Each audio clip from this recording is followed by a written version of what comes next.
You're on mute. Good morning, everyone. Welcome to the live broadcast HR Club. Today, our session is about a very interesting, important, and a fast-growing area in the human resources, which is mastering talent analytics and the opportunities that it offers for HR practitioners in terms of managing their workforce and improving organizational decision-making. I'm happy today to present our distinguished speaker, Mr.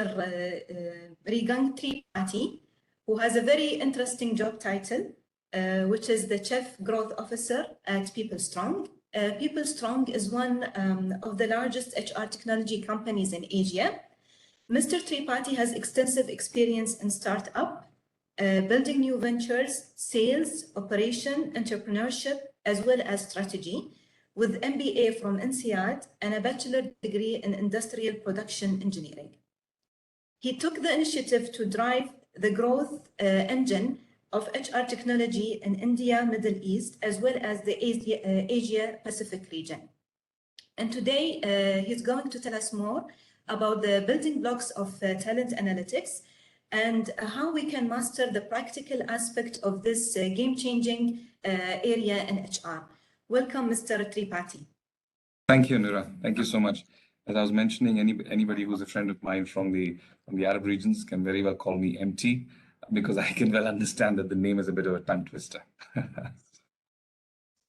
Okay, before we start, actually, I would like you to tell us more about your job title, because for me it was very interesting. I've came across CFO and CEO, but this is the first time for me to meet a Chief Growth Officer.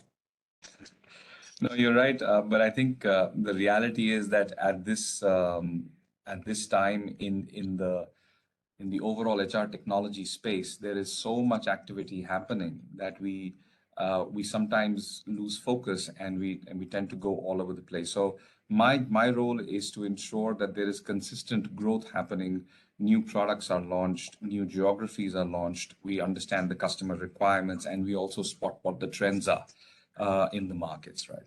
As part of my job, I also look after the overall Middle East as well as the India region. So everything that I do is primarily from that perspective, and yeah, it's an interesting place because everything that I do is facing the market, facing new customers, facing what are the trends, who's saying what, and I've seen a lot of changes happen over the past couple of years. Yeah, that's really what I do.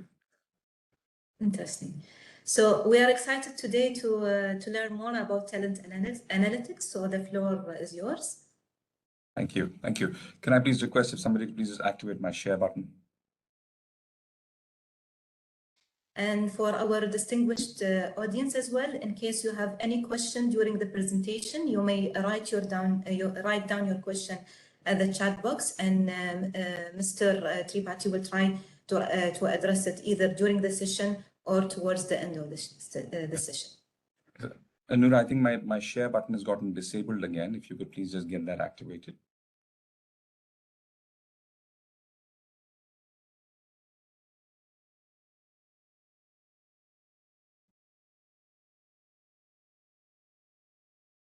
But just as a very quick precursor in the time that the share button actually gets live, I'll tell you a bit about what PeopleStrong does. So we're Asia's largest, one of the largest HR technology companies that exists. We work with about 400 plus enterprises across India, Asia Pacific, as well as the Middle East, and our focus has primarily been on the end-to-end suite of things that we do. Today, we service nearly about 2 million plus users across the globe, and they're all sort of employees of ours, and we work with them, and that's really what we do. So yeah, so now that my screen is on.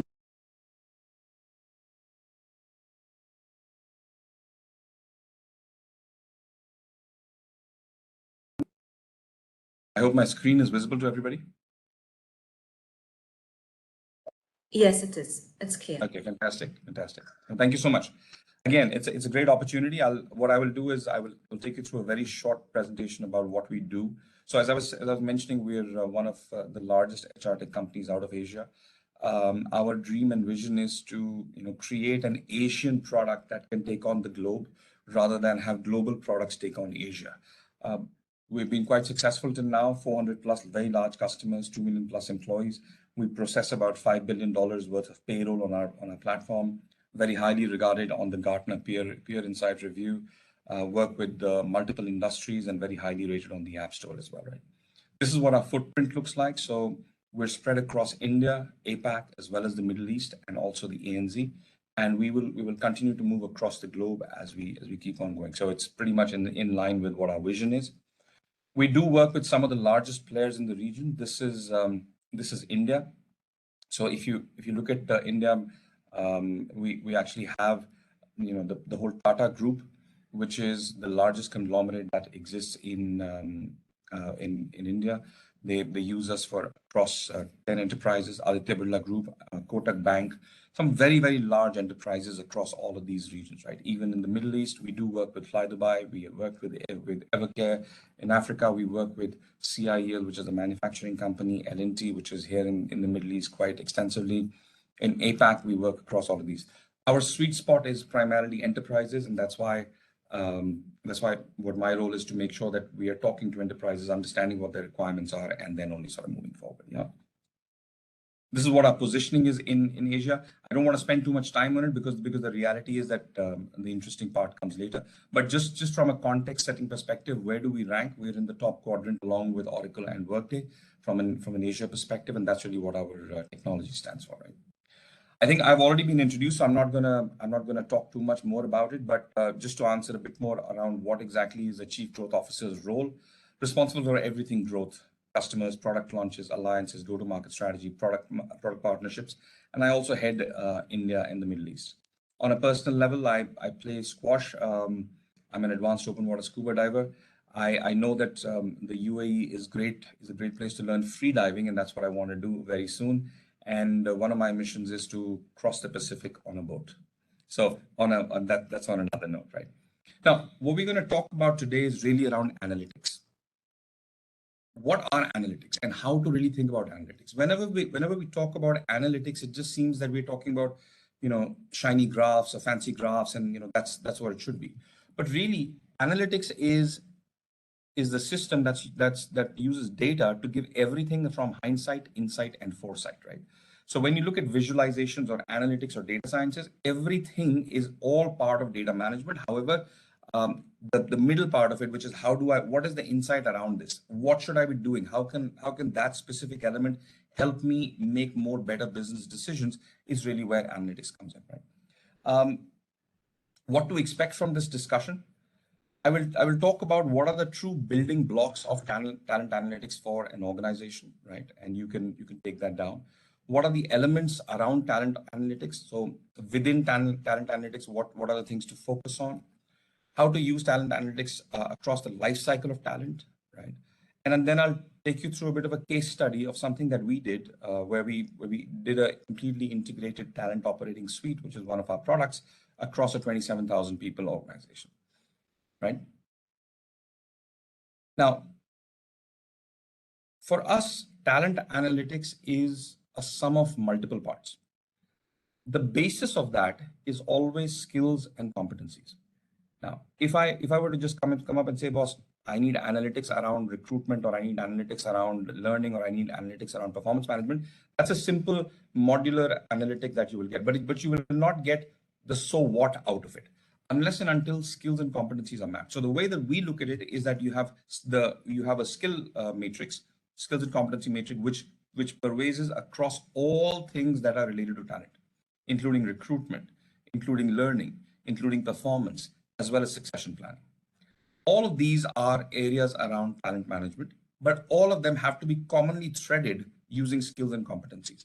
I'm pretty sure that you will agree that many companies and many organizations, and maybe even in your own organizations, currently you are looking at them very distinctly. The recruitment leader is looked at as a talent acquisition leader. The learning leader is looked at as an L&D leader. The performance leader is looked at a talent management leader. Succession planning is lying somewhere. How can we sort of bring everything together and make sure that it is the best productive environment for an organization is really what talent analytics should be.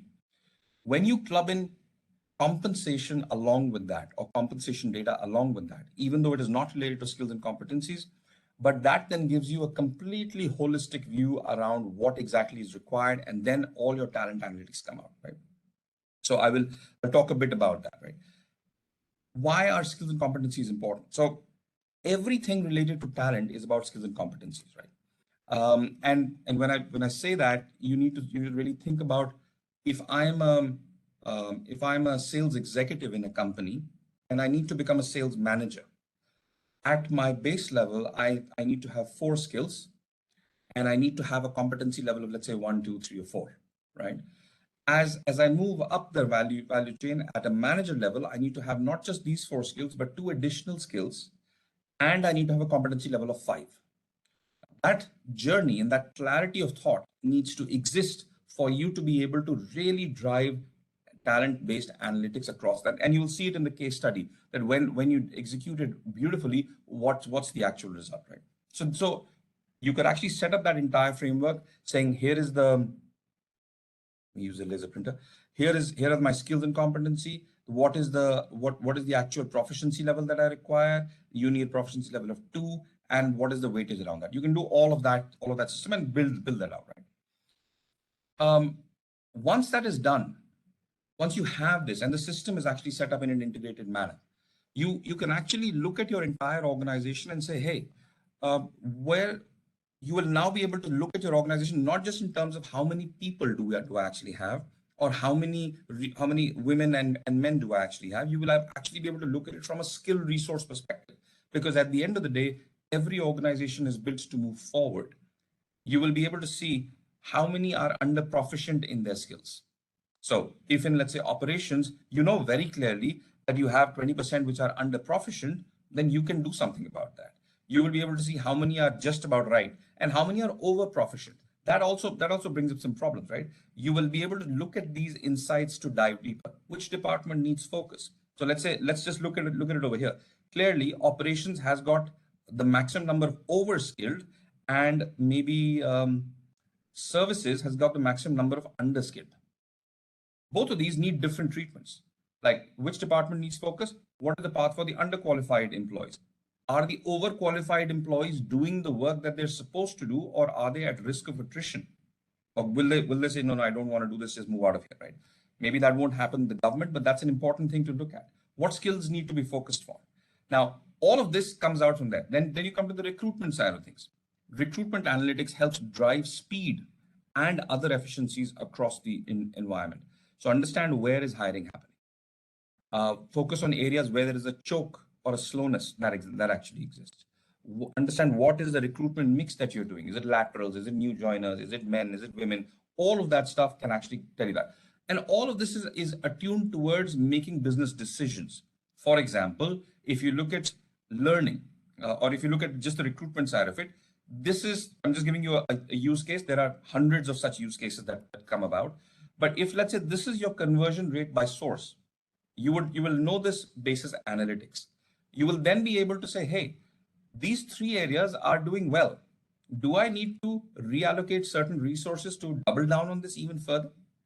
Or do I need to sort of now reduce the exposure to these things so that I can look at other sources and take out initiatives for them, so that you can focus on reduction of cost, enhancement of speed, and you can fill positions faster. All of these are business decisions. We as HR, or the HR fraternity sometimes just steps back and says, no, I just need to recruit because the end result is the game. No, it's not. The end result is that HR can very significantly enhance the speed. It can reduce the cost. It can do all of those things. But right now, it is not that is not what is happening. The other element around this is when you're hiring, your skills. What is the skill gap at the time of hiring? So let's say you're hiring somebody who has to have these 3 skills. Blue is the level that the person should be at, and this light blue is the level that the person is at actually, right? You can actually now say what is the learning path for this person from day one. You have a much higher chance of ensuring that the person will become a successful one and will be able to drive productivity for you. That's really what the power is over here, right? Skill gaps will actually help in better planning for the employee's growth. For an employee himself, if you look at this triangle, the middle triangle or the red triangle is what his current skills are. The green triangle is what he needs to get to take the next promotion leap. If I make it transparent for them, at least they will not ask me that what do I need to do to move to the next level, right? Nobody will actually be dissatisfied. You will have less dissatisfaction, you will have less attrition, and you will have less risk over there. All of this is only analytics. There's nothing else. And analytics needs a robust system, right? Learning is the tool. So here is across your entire organization, for example, that these are the top 10 things that we need to learn. Basis this, you will be able to now really assess the gaps. You can have assessments, marry that to performance management, help understand the overall landscape and focus the areas on learning, plan out overall requirements and development for the organization, right? Basis of a training roadmap for the entire organization. Otherwise, learning has many times been regarded as a spray and pray type of an approach. Let's just give the learning to somebody. Let's see if it sticks. If the person is self-motivated, he will stay. If he's not, he'll move away. That's not the way that learning should actually be done. It needs to be a power to really propel business forward. And that's really what you can do with the right type of analytics behind it. Mr. Performance. Kibati, Yes. sorry to interrupt you, but there is a question regarding the analytical tools. There is a question from the audience. It's saying, what is the best kind of analytical system that I can use to do the analytics for my current employees?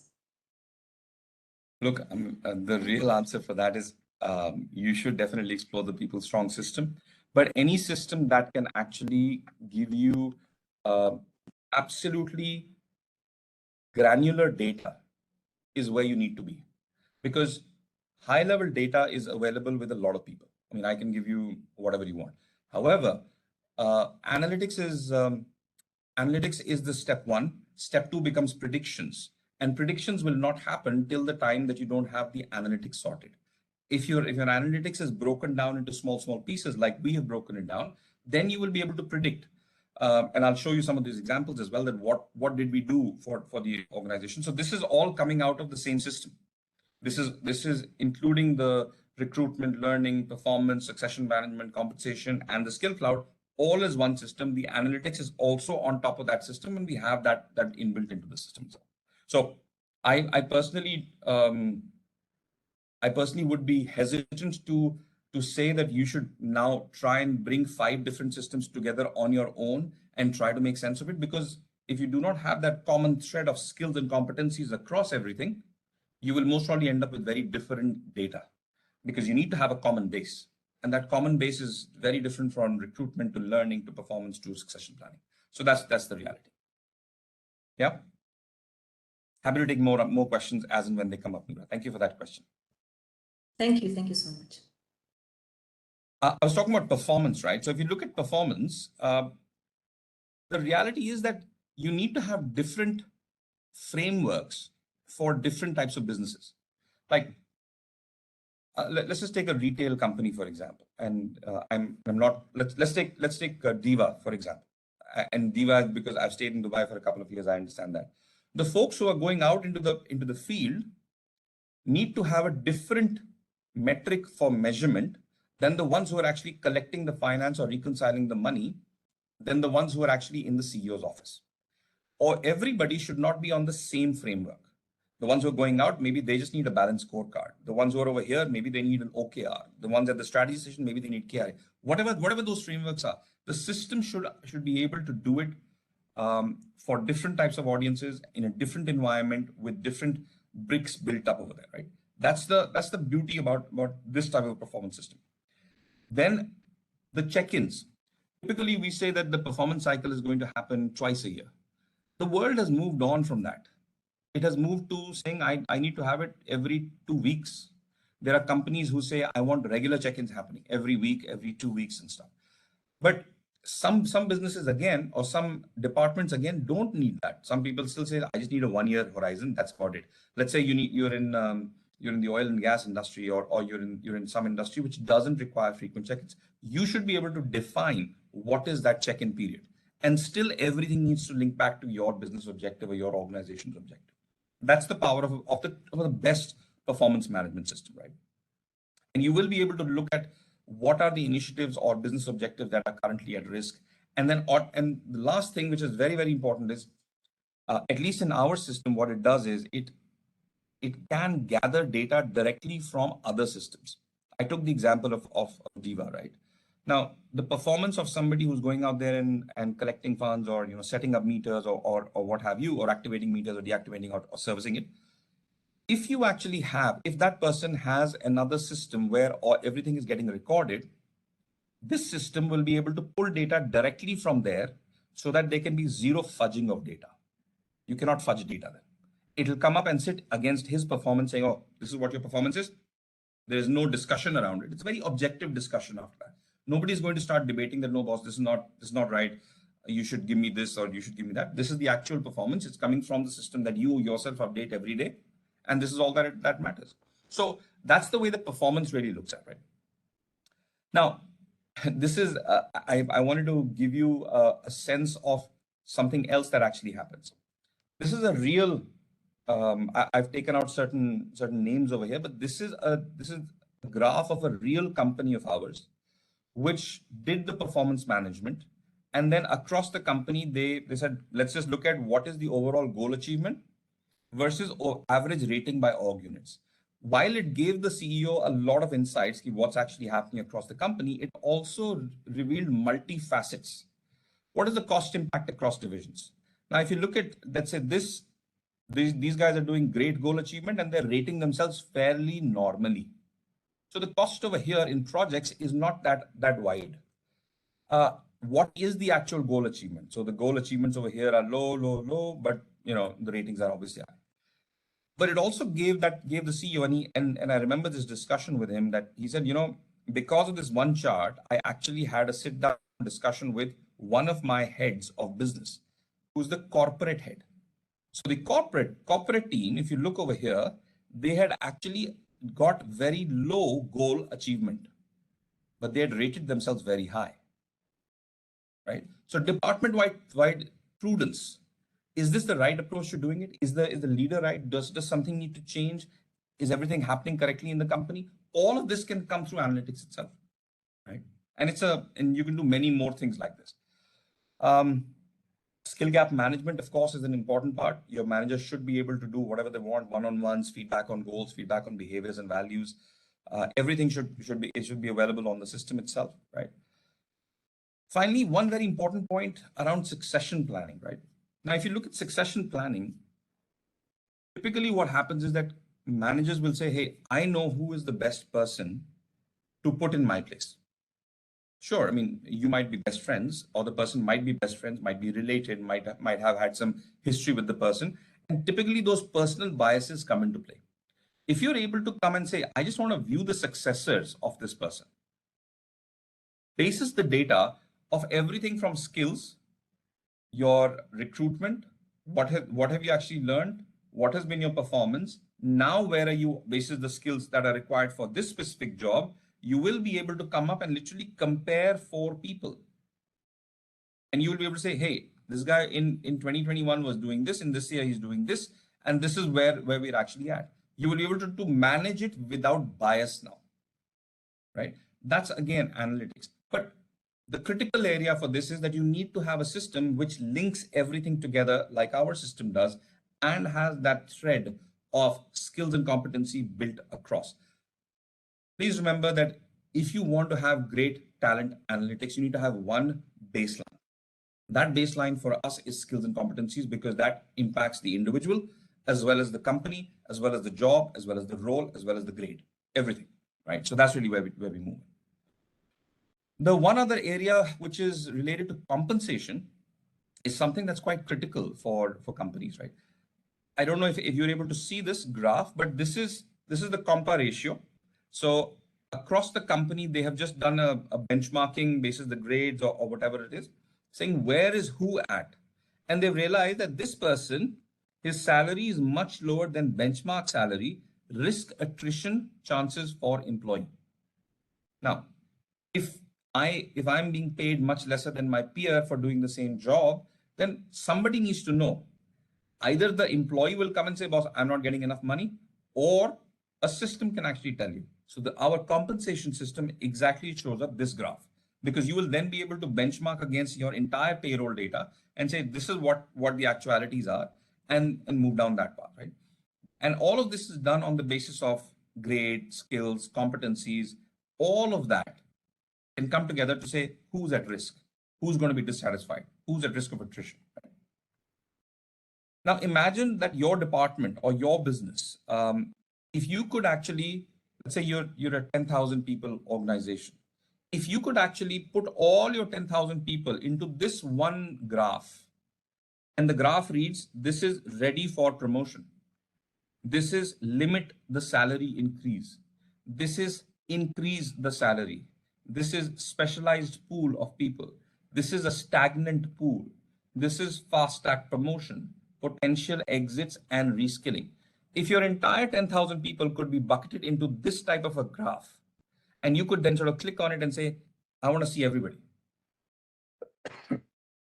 wouldn't life be so much easier? I mean, this is what every HR manager really looks at, right? And you will be able to do that if you follow the entire landscape, like I've actually mentioned to you, and keep skills and competencies at the absolute center. That's really what the power is. I'm going to take a pause right now before I get into the case study. Any specific questions till now? Anybody has any questions? Happy to answer them. Yes, there is a question again about analytical tools. The question says that they are currently using many analytical tools in their organization.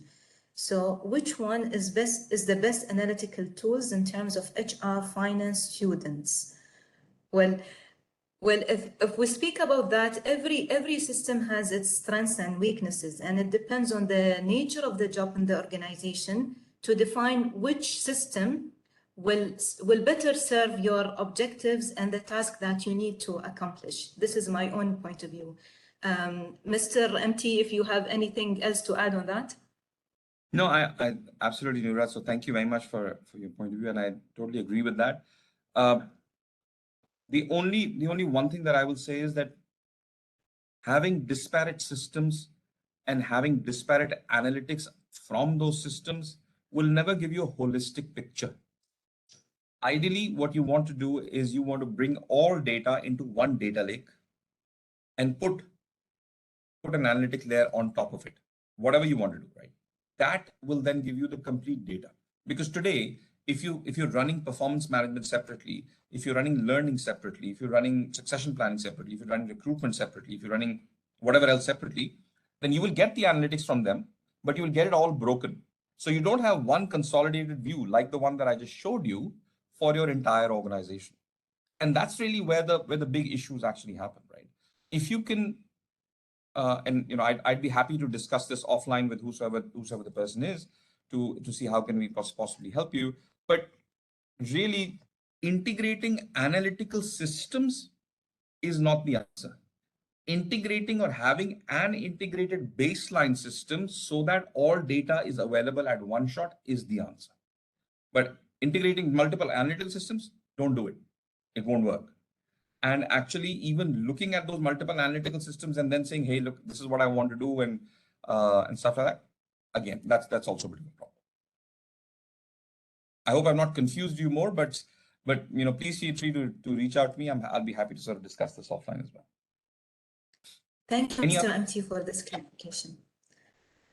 Any other questions, Noura? So far, there are no other questions in this part. So, yeah. Okay. To the audience, please feel free to ask any question that you have. It could be around talent, it could be around analytics, it could be around talent analytics, whichever way. Happy to answer at any time. I'll take you through a quick case study. I'm not going to name the organization because it's a they don't want to be named right now, but they've given me the permission to talk about some of the things, how we implemented for them, and what did we actually do. So we implemented our complete talent operating suite. So what I showed you over there is our talent operating suite, which includes the skill matrix. It includes recruitment, learning, performance, and succession planning. All of that is what we implemented. So the first thing we implemented was the skill cloud. The second thing was recruitment. Third was learning, performance, career pathing, which was what I showed you over there. That how will the career of an individual actually grow? Succession planning, and on top of that, we gave them three additional things, which is collaboration, an AI-based chatbot, which would actually keep on providing nudges to the people, and then one comprehensive analytics suite. Right. All of this is what we implemented. Now, how did we implement the skill cloud? This is exactly how we implemented it. Right? So, what are the skills that you actually require? You need communication, interpersonal, account management, budgeting, and you need intermediate skills and so on and so forth for a channel executive. And I updated. We ourselves, one of the biggest issues that happens when you need to go down this path. Sorry, somebody Mr. asked me to go back to the previous. Yeah, they are asking you to go back to the previous slide. Yeah.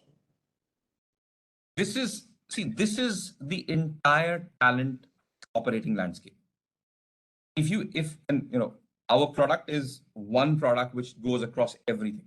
It looks at the skill cloud, recruitment, learning, performance, career path, succession planning, collaboration, AI analytics. Everything is there in one system. So this is what we implemented for a company, and that's really what we did. But everything around talent is this. Compensation is outside of talent. However, compensation is a very important part. Yeah. We also got a question with regards to performance management, saying, what about replacing the performance management system with productivity system? Okay, so performance management as a function is to drive performance/productivity. Whichever system you use, they will be tracking only productivity or performance. Now, if somebody is coming and saying, look, this is not a performance management system, it's a productivity management system, it's broadly the same thing, but a new line on top of it is what my sense is. Frankly, I have not come across people who say productivity management systems in the environment, but maybe that's a new pitch. As long as I think let's not get confused with performance management and productivity management. As long as you have a system which will allow you flexibility to be able to set up different types of goals, set up different types of frameworks, cascade goals, manage those check-ins, allow for flexibility even on those check-ins, be able to personalize down to the individual level or a group level, and then give you analytics on top of that while integrating with learning, recruitment, succession planning, promotion, and so on and so forth, you have a good system.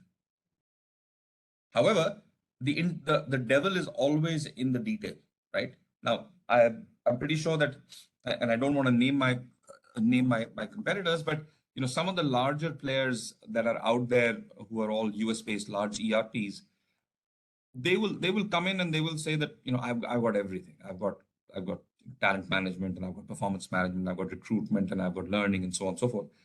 Maybe they do, but really the area where they're strongest at is the core. Talent management is not their sweet because they haven't focused on it. They believe that whatever you want, you will tell them, and then it will go around doing it. But a product company like ours that's the true difference. I'm not asking you to tell me how you want it. I will tell you how you should ideally do it, and then we will together come to the best place that this is the best way of doing it, right? And that's the big difference. So be it productivity management, be it performance management, you need to be sure that your systems are capable of handling your unique requirements. Whichever way they are, they'll be fine. Yeah. We got other two questions in relation to the same area. The first one is, can it be integrated with team performance? I think she's talking about performance management. Can it be integrated with teams performance, especially for functional hybrid organizations? No, absolutely. So a team's performance is a sum total of of a group, right? So if I'm a manager and I have a team of 15 people, that is one set of the team, and I also have another, and I'm a CXO, so I manage, let's say, finance as well as admin as well as X function. This team's performance management should be in a different manner. This team's performance management should be in a different manner, and this team's performance management should be in a different manner. And all of them together should be rolling up to where I am at, which is my business outcome. If I'm able to deliver that, absolutely. And yes, this will our performance management system will manage that completely. Is there any other question? Yeah, we got another question saying, is there a tool in people's strong system to identify the critical or high impact roles? The high impact roles. I think he means critical jobs. Yeah, so the reality is that the short answer to that is no, because every organization will automatically understand that these are the 5 areas. Like there is sales, there's finance, there's marketing, there's admin, there is X. You will know which out of these roles is the most critical one. Having said that, the next level to that question is really about how do I ensure that that role is well catered to at all times. That is something that we have, but I cannot come into your organization and tell you that no, this role is not important, but this role is. That is not something that a system can do. That is something that you will have to do. My system will definitely be able to tell you who is the most suited for that role and how can you actually assess him, and how can you ensure that even in the future the performance is right, and how can you ensure that their successes for them are completely sorted. All of that I can do. Should I move forward, Noura? Yeah, thank you so much for the clarifications. Thank you. And thank you all for the questions. Please keep them coming. Happy to answer them as we move along. Yeah. So this is the overall framework of what we did with this company. It took us a bit of time to implement this, but it was a great journey, and they were a very talented bunch, so we were able to do this well. So the first thing that we did was we implemented the skill cloud, which is the skills and competency framework. We have a skill cloud ourselves because we have worked with now so many enterprises. We understand what type of roles you're really talking about, and we have a broad framework around it. It cannot be specific to you. However, basis that framework, if I were to come to your organization and say, hey, look, what type of jobs do you really have? What type of roles do you really have? Then together we can actually customize this skills and competency framework for people to be able to utilize them. And that's really what we did with them as well. You can just define it, and now everything is editable over here, and we update everything. The activity with these guys took about 2 months. During that time, we parallelly kept on implementing the rest of the system. While the skills and competency framework is actually being set up, we kept on implementing the rest of it, which included recruitment. So this is my recruitment system, right? We do have AI-based skill recommendation over here, and that also comes from the AI from the skill framework. AI-powered matchmaking. So if let's say today you have to search on Byte or wherever you need to, and you will get, say, 5,000 CVs. Which out of those 5,000 are the most relevant? People will also apply to you. People will also do an internal job posting. People will also want to transfer. Who out of them is the most relevant? How are you going to find out? How are you going to go through those 5,000 CVs? We have built out the AI-based engine, which will automatically sift through them, and you will get the top 50. Like, here are the top 50 that you should look at, because these are the ones that are most likely to get hired by you, right? All of that is over here. So if you look at this match, 71% match for this business analyst role, this is a real life example. This is 71% match, 69% match, 69% match, and you can then decide what you want to do, right? Integrated assessments to assess candidates on specific job skills. The assessments are built into the ATS system itself. So as a process, you can now come in and say, if you look over here on top, the first one is assessment. The person failed it. Then there's an HR interview. Then there's an ops interview. Then there's an offer. Then there's a joining. This is the process that has been laid out, and this is customizable per job. So you can do whatever you want with it. The multiple types of skills and competency-based assessments can be fed into this directly and move from there. And then, of course, bulk hiring, offer generation, everything is available over here. I want to do an employee referral. I want to do an internal job posting. I want to do it to a candidate portal. Everything is possible on our recruitment system, right? And finally, from a candidate perspective, they will have a great experience because they will get a candidate portal as well as an onboarding portal. All of that is now part of my skills and competency framework. Now, you've gone through the first step. Once the person comes in, the person himself will be able to see a comprehensive view about, hey, this is what my skill is, and this is where my gap is, and be able to see exactly what is actually happening over here, right? More importantly, as soon as I know this person's skills, because I already have all the skills that are required across all the job roles across your organization, I can tell this person that, hey, while this is the job that you got recruited for, if you wanted to move, you can also go here and you can also go here. So for example, I'm hired for sales, but my skills are similar to what is required in marketing or similar to required in business development at the level that I am at. I will get this directly over here. And this is system driven. So now the person will not come back to you and say, what's my growth path? I don't have growth. I don't see where am I going to be. He will see it directly, he or she will see it directly on a system and be able to choose, if you allow it, that this is really what you're doing. This could be an aspirational path. The person might want to come over here. This could be an aspirational path as well. So all of that is possible. And finally, there's an action plan for current and aspirational role. What you're doing currently and where you aspire to be. Now imagine if somebody were to come to you and say, look, I understand what your aspiration is, and let me help you reach that aspiration. Why would you leave that place? Why would you be dissatisfied with them? You yourself will be more satisfied and will give more to that organization than anything else. That's exactly what this allows us to do. Right? And it did for them. Then we came to learning. You can identify the skills that you need for yourself as well as your team, and everything is then mobile enabled. You can also search for skills. I need a beginner level skill or an intermediate level skill in sales. Here are the courses from Udemy. Everything is mobile enabled. Anytime, anywhere learning through a catalog, interactive user interface, you'll have that. Everything will be on the system. So that's the learning side of it. Performance management. This is actually the metric from their system.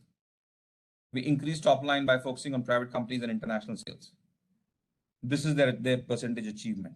And these guys were doing it literally 2 times a month, the check-ins. And they had all of these frameworks built in for multiple groups and places. I hope that concept is clear to you. Let me just try and explain this concept once again so that it's crystal clear. The person who's in finance doesn't need to check in every 2 weeks or doesn't need to be reviewed every 2 weeks. But the person who's in sales definitely needs to be. The person who's in strategy needs to be reviewed on the basis of an audacious goal, which is let's say an OKR. But the person who is actually in your call center needs to be measured on a balanced scorecard. All of this should now needs to come together at one place. So you should not have a different performance management system for your call center, a different performance management system for something else, and a different performance management for a third division.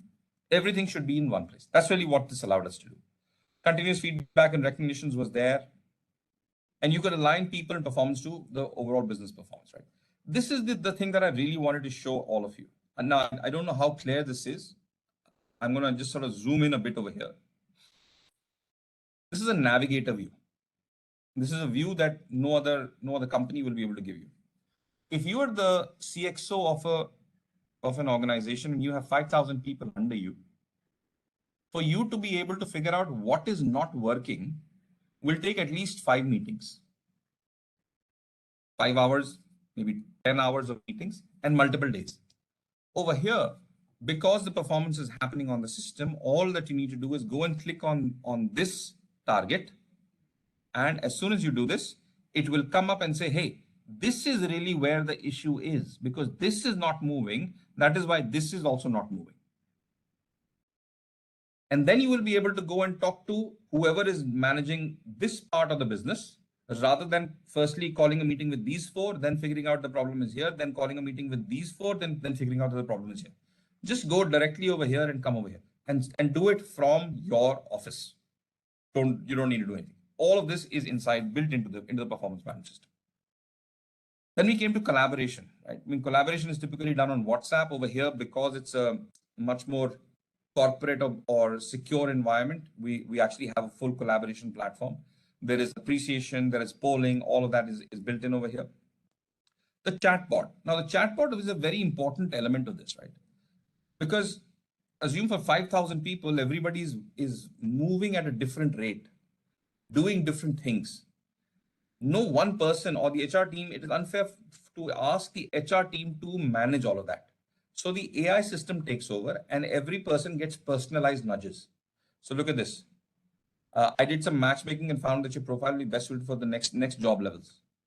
These are the job levels. Would you like to explore this path? You could do that. Learning, you will actually have the same thing, right? Then you also have the employee pulse. Performance is also about what is the mood of my team, how is that doing? Everything built into the system itself. Basis actual feedback that has been given by the team, right? So you can do that. Now look at this. Select remind direct reports to check in on the system. Haven't checked in 15 days. I have reminded these many people that you need to check in right now. And this is on our system. You don't need to call them or send them a mail or anything. It'll be done by the system itself. And you can choose all of this, right? And then finally, of course, the whole thing around what's actually happening and stuff, but this is all just nice to have. Then we come to succession planning. Now, succession planning has always been biased, should I put it that way? And it's not with any one person or any other person, it's with every one of us.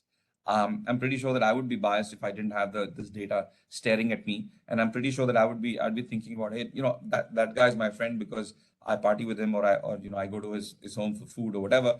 But when you have this, you actually have exactly what you require. You have these successors and you're able to then sort of dive deeper into that and be able to see exactly what is needed, right? The question is not about what is this doing from an analytics perspective. The question is, what did it impact from an overall organization perspective? Now, bias is reduced because they could be questioned. Saying, hey, why did you choose that person when he's not even one of your successors? When the system is not even telling us that he's on this thing, why would you actually choose him as successor? All of that came to the fore, right? And we were able to do that. And then the whole succession development plan could be worked out and stuff, right? But I think the most... Yes. There is a question in relation to this specific area. So Yes. Mr. Yasser, he is asking about the reliance on the recommendation that they might get from this system. So he's saying that if the system is recommending a certain thing, like promoting a certain employee, how much they should rely on this recommendation, like 70%, 80%, or should they take it for granted and just go with it? No, great question, Mr. Yasser. So I'll tell you what the system does. Firstly, it's not recommending anything. It is just giving you the comparator, right? If you look over here, it's not saying that this is the person that you need to choose or this is the person that you need to choose. It's just giving you a comparator across these 4 people. This is step 1. The step 2, and thank you actually for that question. The step 2 is this. Once you've actually zeroed in on 4 people, you will actually get a full talent profile of every single person out of those 4. And you will then be able to see exactly what this person has done across all the years that the person has been in your environment. So it's just more data. We're still not, the system will still not recommend who to promote. However, now you have enough data to make the most judicious decision and take the right decision, right? Now, just look at this. What are his in communication? How is he doing in customer service? How is he doing? What's his risk of loss versus impact of loss? What's the current placement on the 9-box grid? What are his goals and what is the achievement? What has been his career path? What is his aspirational career path? What's been his performance achievement in from a goal and IDP perspective? What is the latest milestone? What's his performance rating, organization chart, career path, blah, blah, blah. Everything around that individual is now at one place. And so The steps were, we first look at these four, and then I click on, let's say, this person, Soumya, right? And then I will see this for Soumya. So I now know, oh, Soumya is like this. Now I have the full data. So the skills and competencies, which has gone across learning, performance, recruitment, and succession planning, everything is now fed in and is now come to what is the job role. Basis that job role, it has given you 4 people. Basis those 4 people, now you've expanded everything and say, okay, now I want to know everything about these 4 people. Tell me about that, right?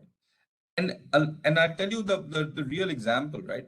In this case, in this company's case, they didn't even know that they had an assistant manager who was in a very far off location, who was meeting the skills like perfectly. No leader knew him. No leader knew him who was actually in the decision making thing, but they got that thing and they said, hey, how is it possible that somebody we don't know is doing so well? So they actually reached out to him. They called him over, they interviewed him, and they realized that he's the best person for the job of this manager position. Then they promoted him and they brought him to the head office. That's the power of what the system can do. It can really democratize decision making as well as your overall talent. I hope I was able to answer your question overall. Yeah. Mr. Yasser, is that clear to you, or you need further explanation? I will wait for him to write in the chat in case he needs any further. He's saying yes, that's clear. Thank you. Thank you. So that's the whole talent analytics bit. Now, if you were to make this available to every individual as well, at least I as an individual now know exactly where I stand in the company. What do I need to do to move to my next level? What do I need to do to move to an aspirational level? Everything is basis analytics and being able to put together a system which is now integrated completely. Right? That's really what we do. These are some other analytics that our system throws up. This is more like a Tableau type of a system, and I'm sure many of you would be familiar with Tableau. We have it only for HR, and we've built it specifically from an HR perspective. And this is our performance side of things, so we can do that. So that's really what I had today. Hopefully that's been useful to you. If you want, I can stop sharing my screen. If there are other questions, happy to answer. I think we are anyways getting to time, no? Thank you so much, Mr. MT, for your interesting presentation. Actually, we have lots of questions in the chat. The first one is, can the system be linked to LinkedIn Learning or Coursera? Yes, it is already linked. We have another question. We all know that measuring performance based on sales, marketing, etc. is possible based on data and transaction.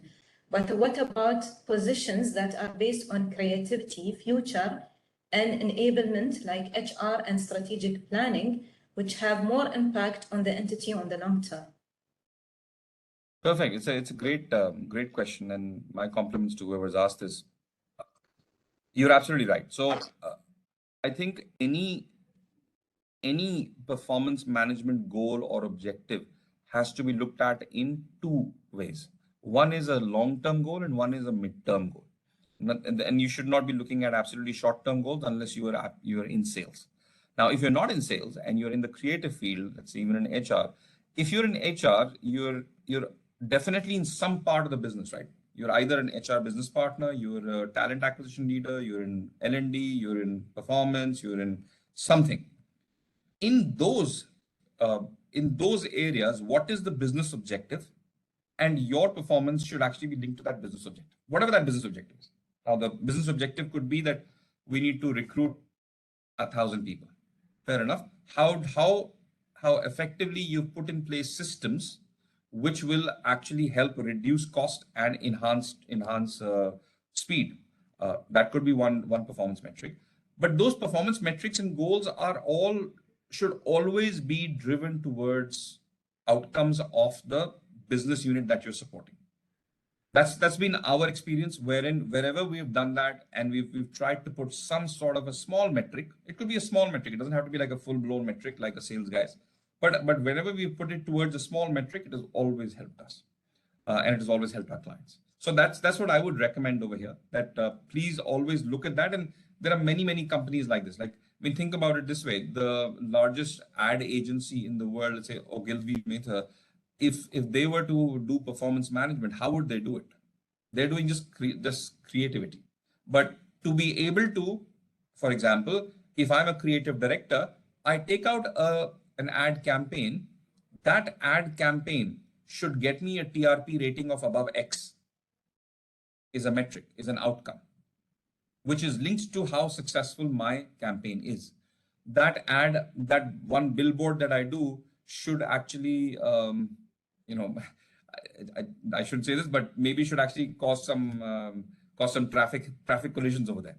You know, who knows? You could actually do all of these sorts of things to be able to sort of measure what really matters. But you need to be able to understand what matters in your business and then be able to measure that. For We sales and have marketing, many it's quite simple. audience. Please We go have ahead. many audience asking for your contact details or whether it's possible to share your email. Yes, it is. I have it right here.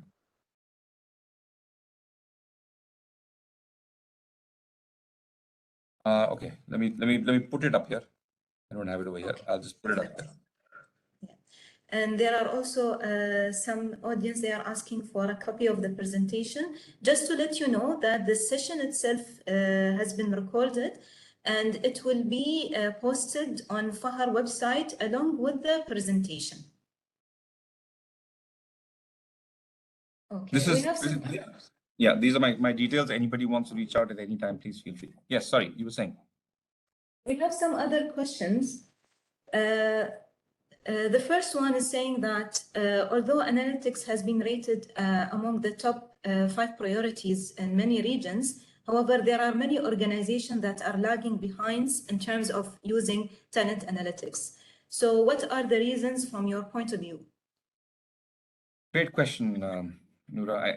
I'll tell you, as per me, there are primarily 3 reasons. The first is disjointed systems. And it's no one's fault really, but to get meaningful analytics which will actually drive your business forward, you need to look at, so the way that I look at the overall HR tech environment, there is the core, whatever that is, it doesn't matter. The core is where your employee data and your attendance, leave, transfer, confirmation, promotion, all of that sort of stuff happens. So that's the core. On top of that, you have talent management, right? You have talent acquisition, you have talent management.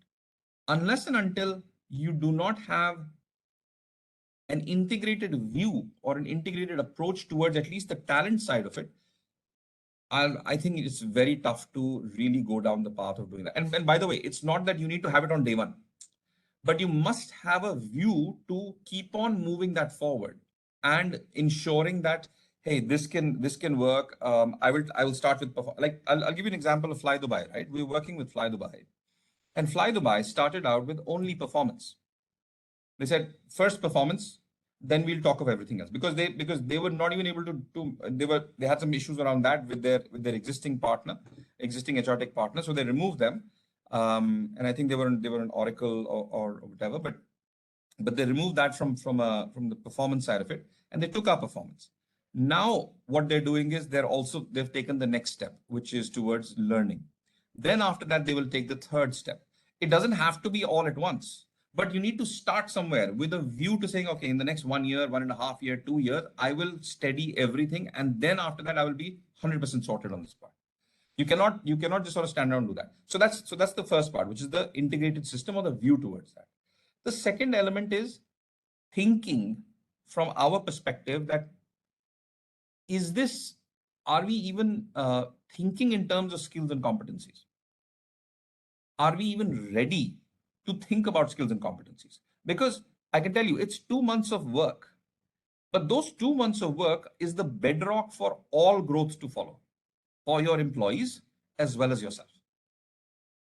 Right? And it's not that difficult. If you think of 10,000 people organization, this organization that I just gave an example of, they had something like 1,500 job roles. 1,500. Now for 1,500 job roles, it's not impossible to do it in 2 months, but it took some real thinking and doing it. So that's the second thing. And the third thing is the actual um, inertia, which a lot of people think about or face, that hey, I'm fine where I'm at. Why do I need to change it? Things are moving. Let it be. Well, absolutely. If you don't want the best, then wherever you are is clearly the best. There is no problem over there. So those are the three reasons. Hopefully, I've answered your question. Thank you so much. With regards to skills and competencies, um, how often do you think a company should run a skill gap analysis? And in case that employees in his role doesn't have the sufficient skills and competency, what shall the company do in that case? Great question. So there are two approaches to skills and competencies. One is at the time of hiring, you need to measure skills and competencies at that time. These are the 5 skills that are required. This is the competency level that are required. There are many assessment tests which everybody will give at the time of hiring, and that will give you very objective that this is what his skills and competencies are. Post that, every single time that a performance review actually happens, you need to be able to sort of figure out what is the skill and competency measure that he's actually gotten to, not from an assessment perspective, but maybe just a manager perspective. Secondly, please appreciate that to enhance a skill, it's not just a skill gap analysis that I need to run. I already know that, um, let's say I'm a child of 5 years old, right? I know that I cannot be 6 feet tall today. A child of 5 will not be 6 feet tall.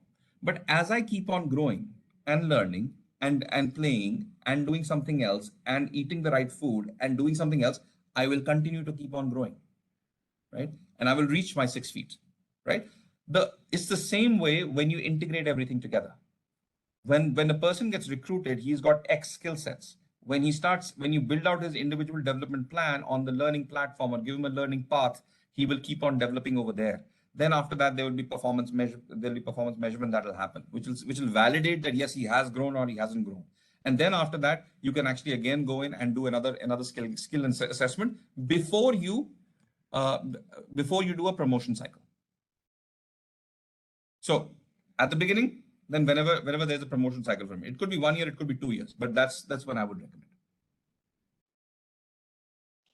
Thank you so much for your time, Mr. MT. We really had a very fruitful discussion with you today. And we thank you so much for sharing your expertise and your knowledge in the area of talent analytics. And hopefully our path will cross again in the future. Thank you so much. No, and thank you for all the audiences also who participated with their questions. Thank you all. Thank you very much. And hopefully this was useful to everybody. Please feel free to sort of reach out to me at any time. Thank you. Thank you so much. Bye-bye.